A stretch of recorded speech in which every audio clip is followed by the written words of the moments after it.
What's up, Otaku fam? We are the Otaku Couple back with more reactions here for the channel with more Gigguk. We have Best of Anime 2023. Yes, Gigguk, give us more shows to add to our reaction list for over on the Patreon. I'm ready for this. It's gonna be a good time. It's also a long one, so go ahead and bundle up. Get your blankies, get your pets, get your snacks, get your drinks. You know, do all the things, guys. This is gonna be a bit. Thank you guys for the continued support. Be sure to comment, like, subscribe. Every little bit helps. And check out our Patreon, link down below for full uncut reactions to TV shows, animes, and movies. Maybe some of these shows will end up over there. Who knows? Let's hop on in. Well, it's that time again. Another year has passed us by, and with it has gone another year of anime. We got good shows, we got bad shows, but the real question is, what are the moments that are going to be remembered?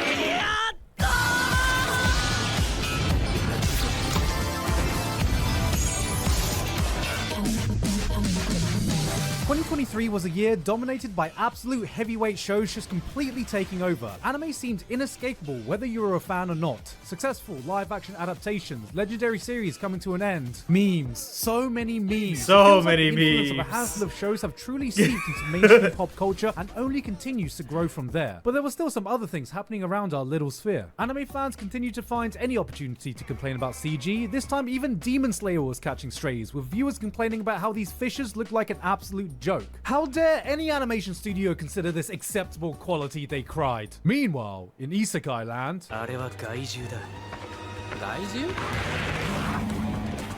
Bro. this is what peak CGI looks like. Higashi drew 2 lines and got 44 million views, 400k likes, and 100,000 retweets. Meanwhile, I'm out here drawing at least 8 lines, and I'm still waiting for Shonen Jump to hit me up with that manga deal. One Piece defied all odds by giving us a live-action adaptation that didn't suck, while the Jujutsu Kaisen fanbase came together to collectively say, nah, I'd win. Which is what I think they say when they enter a contest of who can more effectively spoil their fucking series. But they would probably win against this random dude from Mashal. I'm Rhodes Amos! I mean, look at him. He lasted like 2 seconds. Who the hell would play a character like that? Probably some dumbass hack. For real though, it's been 10 years now since I've been doing these yearly anime recaps. I have gone through a bloody decade of anime, and a lot has changed during that time. I can only imagine the wild things that were happening in 2013 back then. Hayao Miyazaki finishes his latest feature film, The Wind Rises, just before announcing his retirement from filmmaking at the ripe young age of about 197 years old.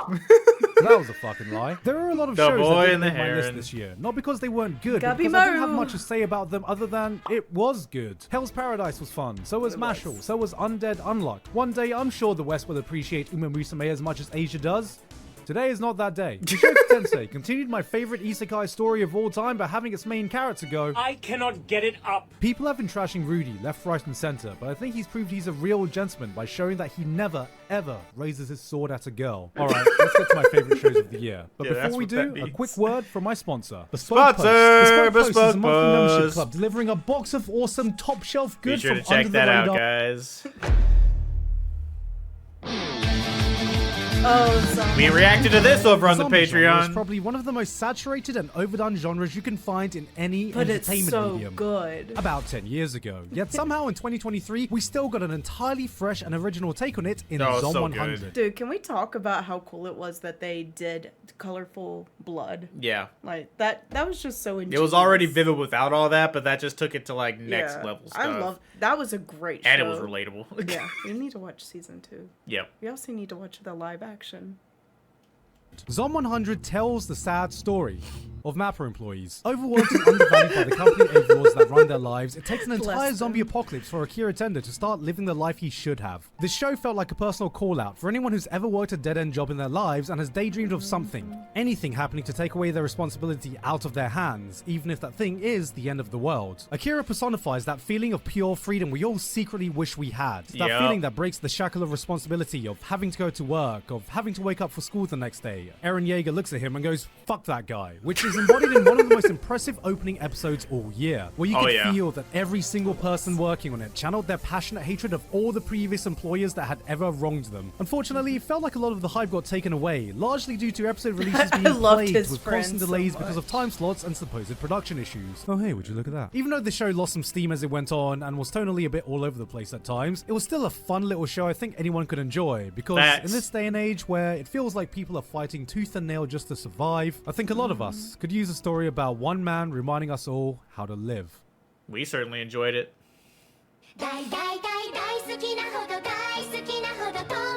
Harem was never exactly the most respected genre in anime, but this year we saw the 100 girlfriends who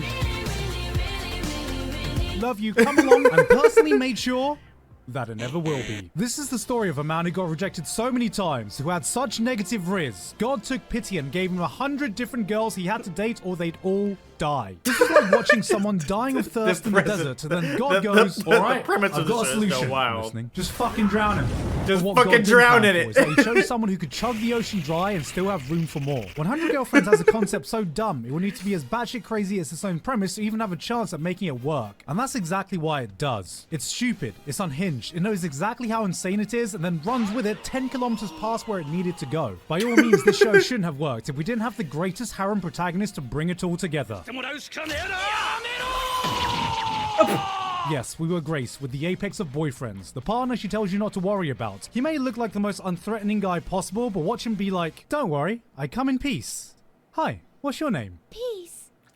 It's rare for me to laugh at a comedy anime, and even rarer when it comes to lowbrow harem rom-coms, but 100 Girlfriends was a showcase of how to do a parody correctly. Reinforced by Biberi Animation Studio doing a bang-up job selling all of these jokes in the anime adaptation. They went above and beyond, and I can't wait to see how they adapt the manga beyond the whoa, wait, what? Why are you all running away?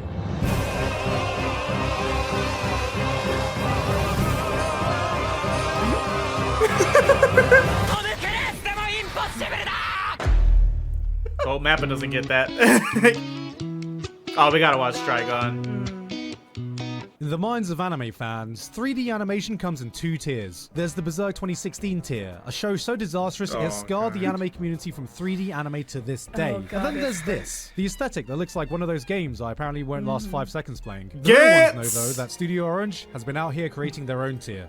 That being said though, please, if you've never seen Berserk, don't watch that version. Please don't do it. Just watch just watch the original. It's not like Fruits Basket. If you're watching Fruits Basket, yes, watch the newer one. So good. Chef's kiss. Berserk, please go back to the original. Don't do yourself the disservice. Please. Every project, they seem to continually push themselves, one-up themselves, and Trigun Stampede is their best-looking show yet. Not just with some of the jaw-dropping action sequences and camera work, but small micro-expressions and camera animation that give their work just a bit more life. They are still continuing to push the boundary of what is possible in a 3D anime in every way possible. When I got the lucky opportunity to talk to a producer at Studio Orange, he called themselves the hentai of the anime industry. And, well, that's pretty accurate, because what they've done with Trigun Stampede has got me bricked up. Alright, but how's the show? Trigun is one of the most beloved anime from the old school Adult Swim era, and when you take on the mantle of rebooting a franchise like this, you always have to contend with picky fans comparing each and every little change in detail. Can't buck it up. Vash's bounty is way smaller, he has a different haircut, different gun, character designs that looks like this, now look like this. Huh, now where have I seen this aesthetic before? Oh. The spaghetti western feel takes a backseat to fully flesh out a hard sci-fi story. It's more dark, more gritty. One of my favorite things from the original being Vash and Wolfwood's epic buddy cop dynamic feels a tad more intense. I'll skin you alive and play with your bones until you're begging to die. You got that straight. That's hot. Make no mistake, this is an entirely Alright, I gotta clip One that thing now. I can always respect is when a reboot tries to do something different that the original didn't already do, and by the end of the season, it becomes abundantly clear what all these changes were leading up to, and goddamn did it leave me wanting more. In a time where I feel like we're getting starved of good, hard science fiction anime, this has to be one of the most unique and interesting sci-fi worlds we've seen in years. And I honestly think the way things are set up, it has the chance to do even more than the original did if it gets future seasons. When people remember remember Trigun, they say, oh yeah, Trigun. I freaking loved Trigun. But if you ask them before that what they recommended we go back and watch, Cowboy Bebop, Full Metal Alchemist, Trigun has always been on that second or third echelon of recommendations behind the classics. And I fully believe that with what Studio Orange have set up with this season, it has the potential to go up to this tier. He's not wrong.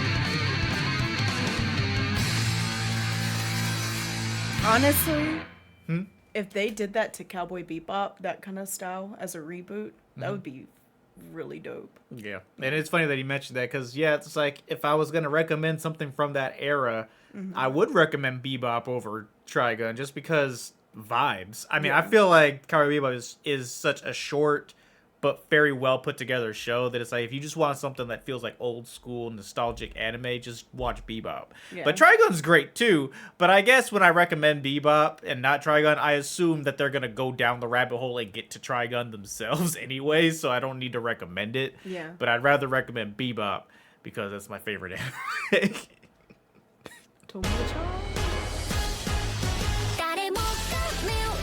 Gotta watch this still too. There were few anime last been year wanting that to watch exploded this. onto the scene as fast as Oshinoko did. Our hearts were torn to shred in a tragic 90-minute opening episode. Dude, a new it's so mess was formed as beautiful. anime companies saw the feature-length opening premiere and said, wait, you can do that?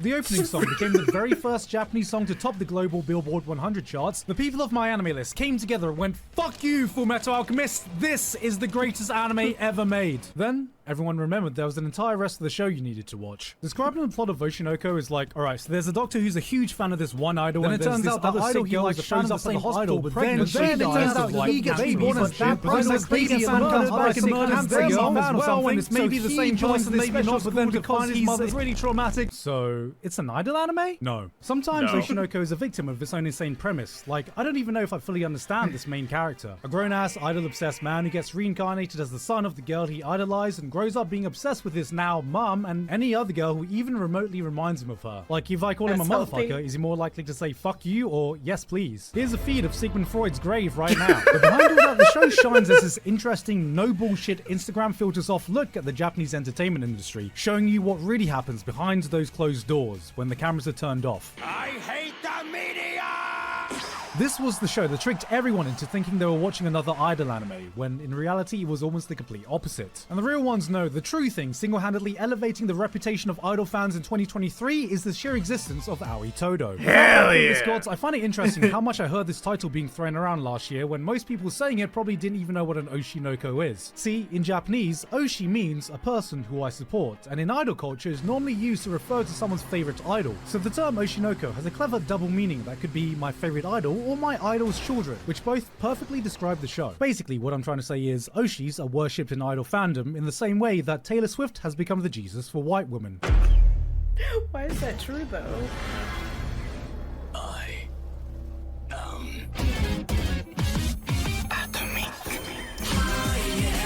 We've been told to check this out too, Say and you're a fan of eventually we Isekai, probably I will. do kinda Like, wanna say watch you're a that. fan It of seems like a great People think you're watch. consuming the most bland, tasteless piece of garbage the world has ever seen. But sometimes I have a friend come visit. All right, we're only laughing because y'all don't understand how many times I wake up to Ren watching TikTok videos with that fucking fucking eating cats. cat. She loves It that cracks fucking me cat. up. And the cat's dancing one. Like that whole story. I just love it.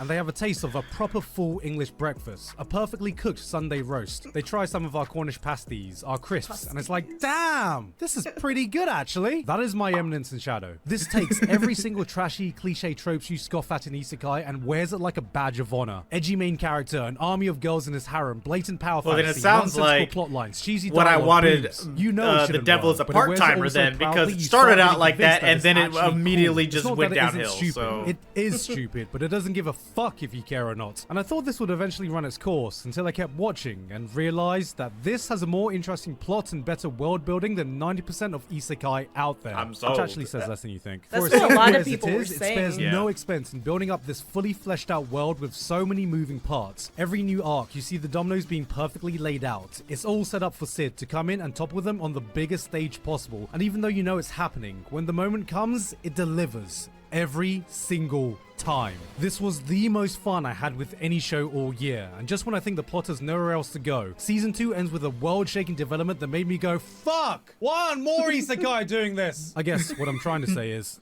I really miss Greg's.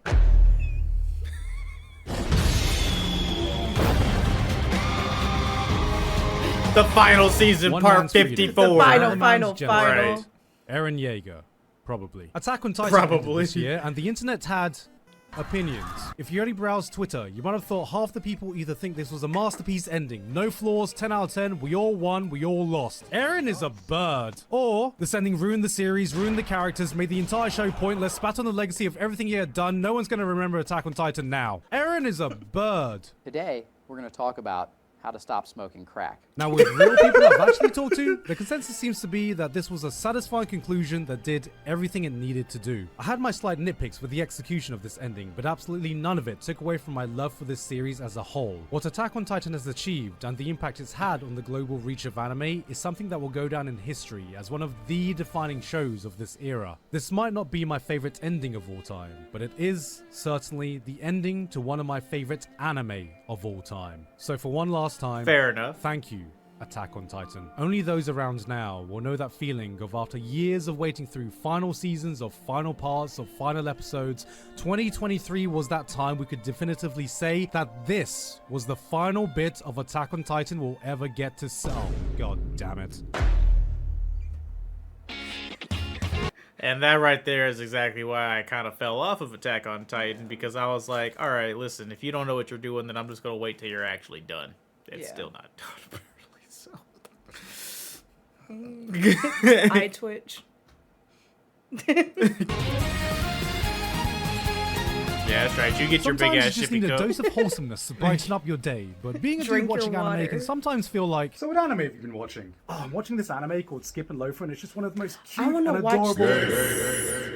Yo, you catch the latest episode of Jujutsu Kaisen at all? there was nothing in 2023 that made me come out of every episode feeling as good as Skip and Loafer did. This shit was a weekly injection of sunshine into my veins. I mean, just look at this opening alone. The colors, the vibes, the catchy song, this goddamn dance. It's enough to make any grown-ass man internally scream, "Ah! This is so cute!" Fuck yeah, violence, am I right, lads? Fuck yeah, As violence. straightforward as you can get. A country bumpkin moves to the big city and adjusts to her new high school life. It doesn't need any complex plot because it exudes this air of authenticity that makes you feel so goddamn good. It's rare to find an anime as genuine as this one, because when I say high school life, I don't mean your typical cutesy anime high schoolers that are like,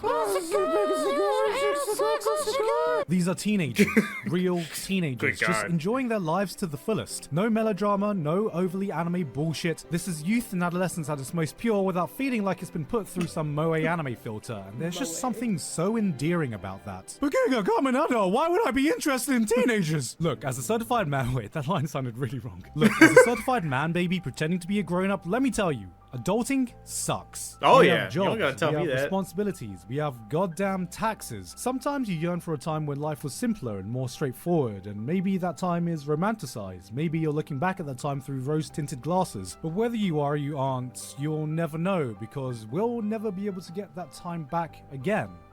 Ever. And it's those little moments, those simple times you cherish and reminisce about, that this show encapsulates perfectly. Like, there's this one scene Look where at our the main girl comes dog. home for the first time during her summer break. She stayed up way too late catching up with her friends and slept in, but it's alright. Her mum's taken the day off and she has the whole summer ahead of her. So on this boiling hot day, her mum slices her up a watermelon and the episode slows down to a crawl as we see her I love just the taking art. a moment to Yeah. enjoy this watermelon while the sounds of summer ring on in the background. I'm sorry to pause. For those who enjoy Slice of Life and have seen Fruits Basket and has also watched this, please let me know if this will scratch the Fruits Basket itch. Because For those of you who don't know, but for those who are on the Patreon, you do know. Since we watched Fruits Basket, probably about beginning of last year, every single show, for those of you who don't know, we have two shows for our Kohai tier, one that I pick, one that Ren picks, and the Senpai tier picks the third show for them to watch.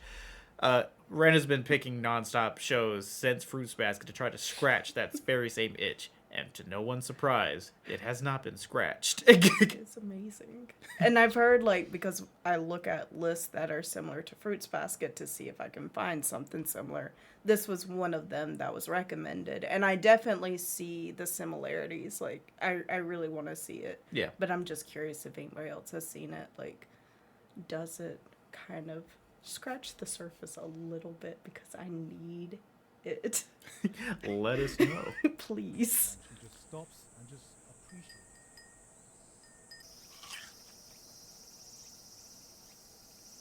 Those backgrounds and landscapes are beautiful. Just went down that watermelon like Mart. 姉ちゃん、ふみちゃん来たよ。はっ。ごめん、ふみ。ちょっとだけ待って。 And just like that, her summer was over.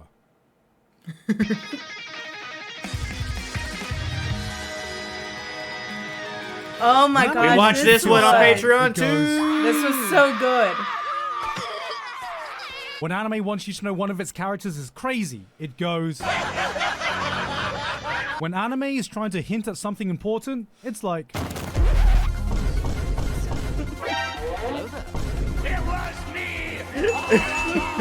Subtlety in anime is using a chainsaw to dice an onion, but what happens when a show comes along that treats you like you have the IQ that Rick and Morty fans say they do? You get Heavenly Delusion. Here is a show that doesn't take you by the hand and leads you, but leaves you to discover the story on your own. It drops you into this insane Show world. was That's a with fucking hand-drawn fact. scribble of a Hold map on and a says, second. figure it out Where is yourself. it? It's For fucking okay, so we reacted to this over on the Patreon. So if you're interested, links down below, like always.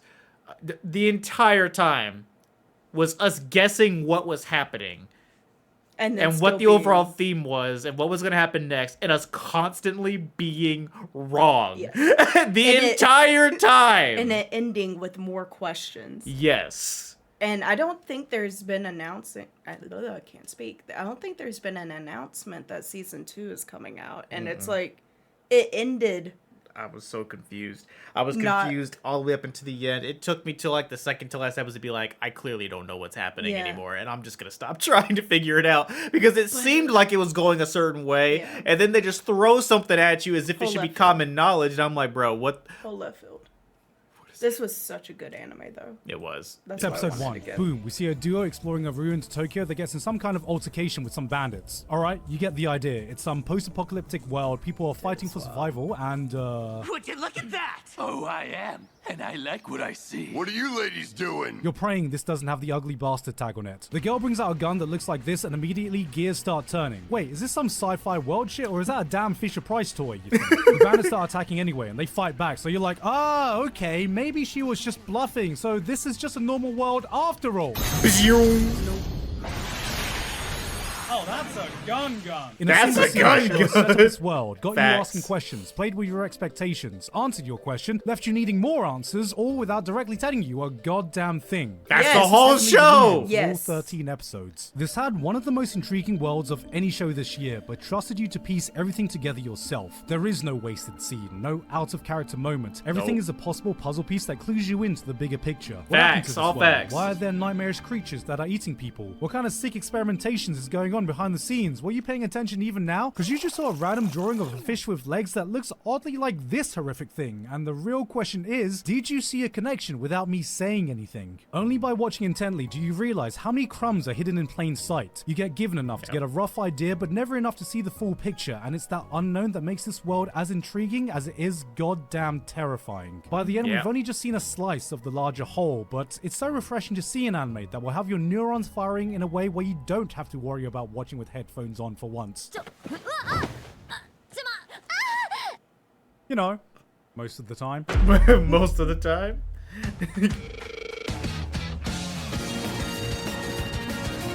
For many years now, China has been pumping out their own animations, seeing if they could capitalize on that anime audience, and weebs have been like, man, I don't want to watch these Chinese cartoons. But in I 2023, do. anime went, alright, but what if we add Chinese cartoons? Japan. Apothecary Diaries is an anime that takes place in ancient China, not China, in a palace setting that immediately reminded me of these badly dubbed Chinese soap operas I sometimes walk into my mum watching as a kid. At the beginning, I didn't fully realize what the big hook of this show was. Was it the House MD style medical detective stories? Was it the historical drama surrounding the palace I still want politics? them to fucking But pour on it top over of that, Hitori it no has, Shito. simply put, God the damn. best Still wanna female watch this. character we could find all year.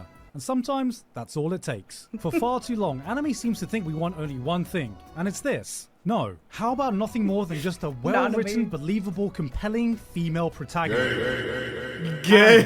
Mao Mao is a character And that deserves this. to be in the running for one of the best protagonists we saw in 2023, and was such a breath of fresh air to see. Her presence was overpowering without conforming to what a lot of shows seem to think a good female character is. It's not that she's not like other girls, or premium waifu bait, or a strong female character trademark. She's just a girl. A well-written, believable one that doesn't forget that she's a person first before being just another girl. She doesn't have to be unfeminine to find the overly flirtatious attitude of some pretty boy unappealing. She cannot be your typical waifu bait and still absolutely slay when she needs to. She's not strong because she can beat up 100 guys, but because she's headstrong in her own values and beliefs. Here is a We clever love realist that. who acknowledges her place in the palace hierarchy, but isn't afraid to throw hands when shit needs to get done.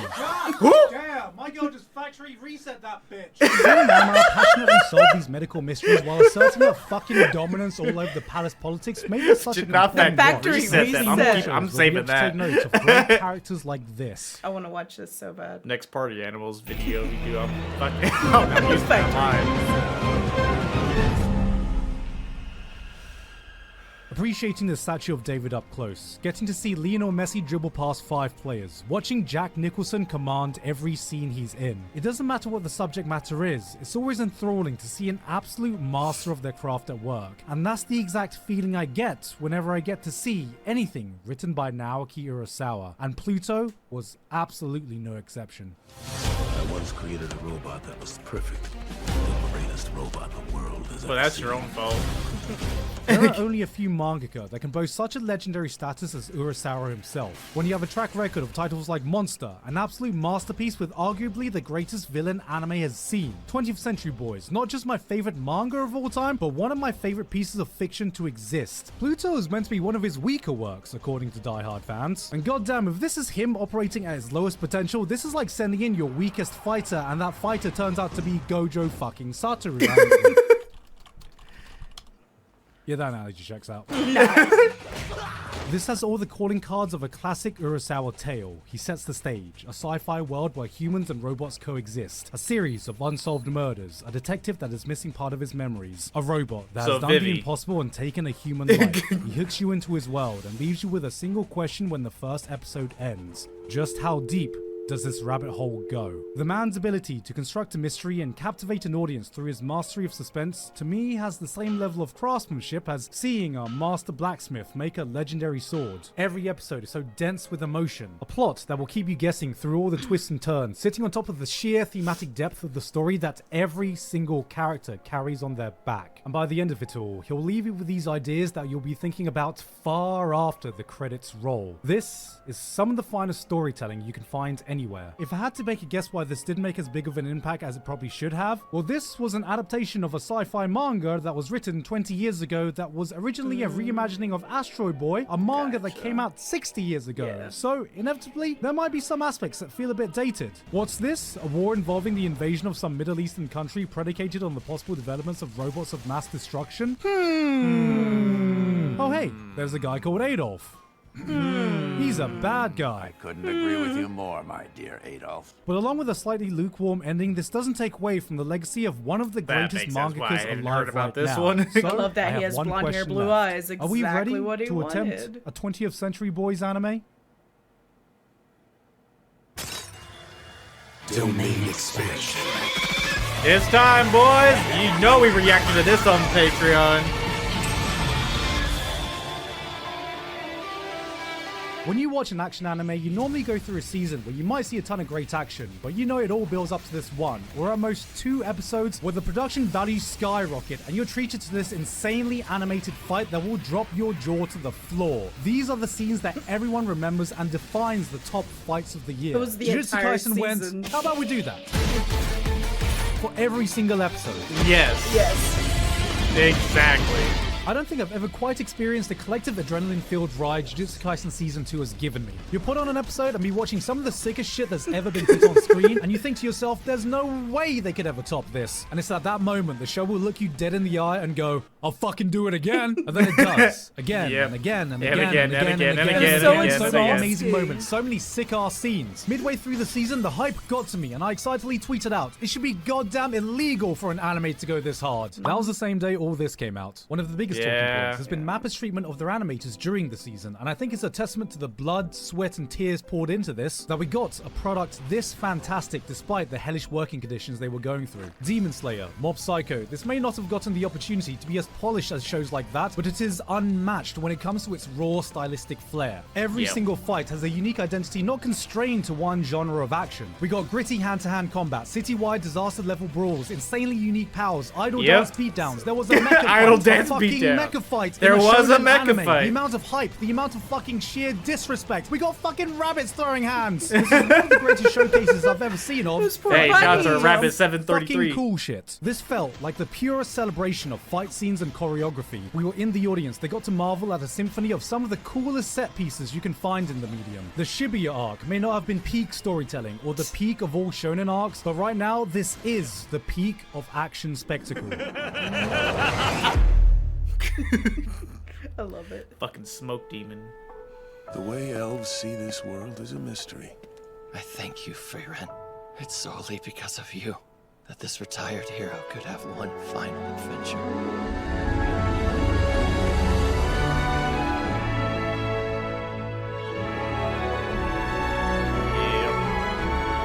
Frieren opens on the Gotta story watch of this an one, elf too. girl who takes for granted the time she has with the people around her. Decades pass in the blink of an eye, her companions age, and before she has the chance to fully get to know them, they're gone. It's a regretful, poignant That tale looks so that shoots good. straight to your goddamn soul. And then the opening's like... The show took a different approach to fantasy adventure while encapsulating everything that the genre is about. There might not be any demon lord to defeat or world to save, but instead we have a journey about appreciating the smaller things in your life. The beautiful things you might have missed if you forgot to look for them. I showed this to a mate and he was like, Frieren? You mean side quests, the anime?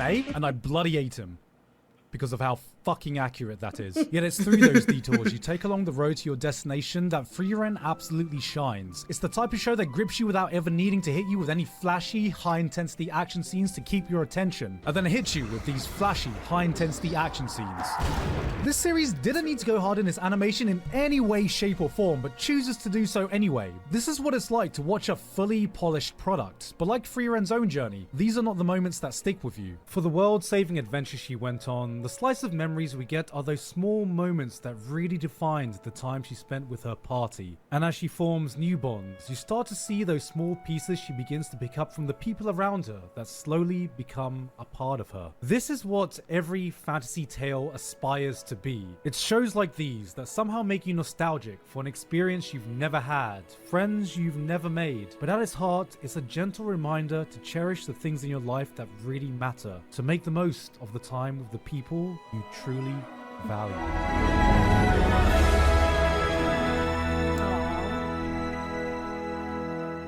That kind of seemed like an important clip.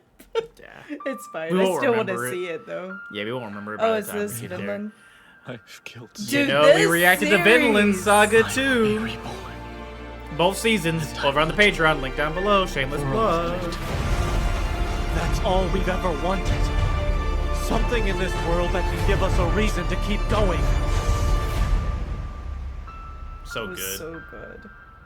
When I was a kid, my father would read me bedtime stories that my childish mind would always be absolutely immersed in. Accounts of hungry caterpillars, rainbow fishes, ugly ducklings. These were the greatest stories I'd ever heard, because they were. But it would always end off with a message, a seed that got planted in my head that would hopefully sprout into a lesson that would stick with me. And as you grow older, start learning new lessons by experiencing real life, you forget the effect that stories can have on you. A good story can not only entertain you, it can move you, give you a new perspective, teach you something you never knew you could Thorfinn learn went that you can through it. take far Vinland beyond Saga the was a confines of journey and watching a some piece half, of bro. entertainment. That is the power of a great tale, and that is everything that Vinland Saga Season 2 It really encapsulates. was. I cannot begin to describe the sheer effect this show had on me. Season 1 was a compelling adventure filled with tragedy, vengeance, and violence. So to anyone coming into this season blind, you probably would have been taken aback. The violence takes a backseat to a pure, methodical character drama. Vengeance has been replaced by a saga of redemption and acceptance. Honor,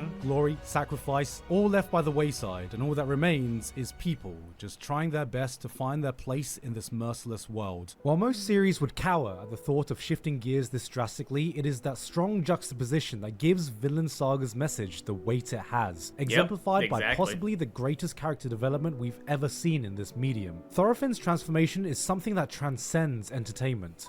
A man who starts off as a shell of a human, broken, empty, unworthy of redemption, but through every person he meets, every relationship he forms, he starts to learn to pick up the broken pieces of his former self that slowly but surely fill his soul up. As you see him encounter conflict, you'll secretly wish for that instant gratification that he'll revert back to his previous savage self. But as you witness this journey of a man fighting so desperately to find peace, who learns that it's okay not just to forgive others, but to forgive himself as well, it becomes an experience that will linger with you and invites you to find your own solace. Watching Vinland Saga feels like I'm getting read the greatest bedtime story ever told by my dad. That's a great way to It'll put it. grip you with the purest of tales packed with nothing but raw human emotion that will leave your heart filled to the brim. And by the end of it all, it gives you something, a message, a lesson it earnestly hopes you can take with you. It reminds you that change isn't just something that exists in the boundaries of a fictional story. It doesn't come easy. It's a long, hard, unforgiving road, but you can get there, even if every day you only take one small step at a time. We will always find a reason to fight each other, no matter what time period we are in, weapons we can use, or tools we have at our disposal. But no matter how broken you think the world is, there is still meaning in trying to build a better tomorrow. Maybe tomorrow I can make a brighter day come. Maybe tomorrow I can be just that little bit kinder. Maybe tomorrow I can become a slightly better version of myself. You are capable of letting go of that hatred, even if that hatred is towards yourself. You have no enemies. No one has enemies.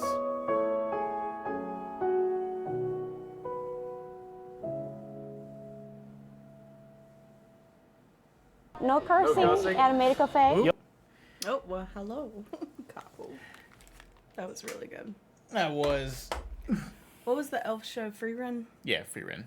That reminds me so much of, like, The Hobbit and Lord of the Rings, like, the feeling I got or get whenever I watch those movies. Outside of, like, you go past the Fellowship, then it gets a little bit more into war and death and damnation, but, like, the sense of adventure that you get. Yeah.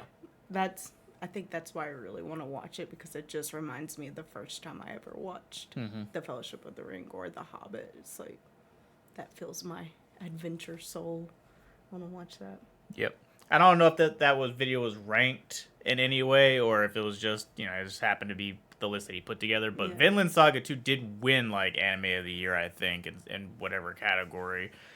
And rightfully so. It was definitely jarring. That change was jarring, because we reacted to the whole thing back to back. Like, it just happened to be that as soon as we had finished season 1, season 2 was out, like, immediately when we reacted to it over on the Patreon. So when we were expecting, like, oh shit, what the hell is Thorfinn going to do now? It's going to be crazy. And then seeing him working the farm as a slave and just being a broken man, completely given up. He's like, yeah, this is just my life now. And finding no reason to live or forgive himself, and the PTSD of his childhood years was wild. It was a completely different change of pace that the entire time, like he said, we were like, is he gonna snap? Yeah. Is this gonna be the thing that makes him be go it? back? Yeah. And then the moment that he almost did, he goes right back into his pacifism because of, well, Askeladd told him basically, no, don't go back to being the savage that you used to be. So the storytelling in Vinland Saga is next level for sure. And the character development was spot on beautiful. Yeah, for all the characters involved, not just Thorfinn. Thorfinn's is the main, sure, but even Prince Canute had a really powerful change of his character as well. So he was haunted by his father and everything. Like, that was just a great season. I do remember not caring for the ending. I think it was because, like, there was an episode before the ending. I don't know if it was, like, the third episode before the end, where it felt like, okay, this would be a perfect area to end. Yeah, I remember. Like, it was a perfect, complete story. Yeah. And then it was, like, the last episode left me wanting more. Yep. Because they left it on, like, a semi-cliffhanger when Yeah. it could have been just him returning to his hometown, but then it turned to him returning to his hometown and then being like, let's venture out to find Vinland. Yeah. Which is like, bro, don't do that. Yeah. Because but then it we was don't know if we're going to get another season Yeah. or if it's done. And I think that was one of those where, again, the couple episodes before the end was like yeah. a spot-on perfect ending Peak. for an anime. Yeah. But it was a great anime nonetheless, this series. Yeah. So Always glad to get another anime list from Gigguk because that's where we get our recommended list for our Patreon reactions. Most of these we already have on our list of things to watch over there. I think maybe like Trigun's probably the only one that I completely forgot about that I wanted to watch. But it is what it is. I would have eventually found that one again. But still, it is nice. There was a couple in there that we had never heard of that we may or may not check out. Who knows? If we don't pick it, the senpais might pick it over on the Patreon. So if you guys want to stick around for that, be sure to check it out. There's tons of series already over there, fully uploaded, fully uncut. Be sure to check out Gigguk. Let us know what your favorite anime of 2023 was, and we will see you guys for the next video. Bye.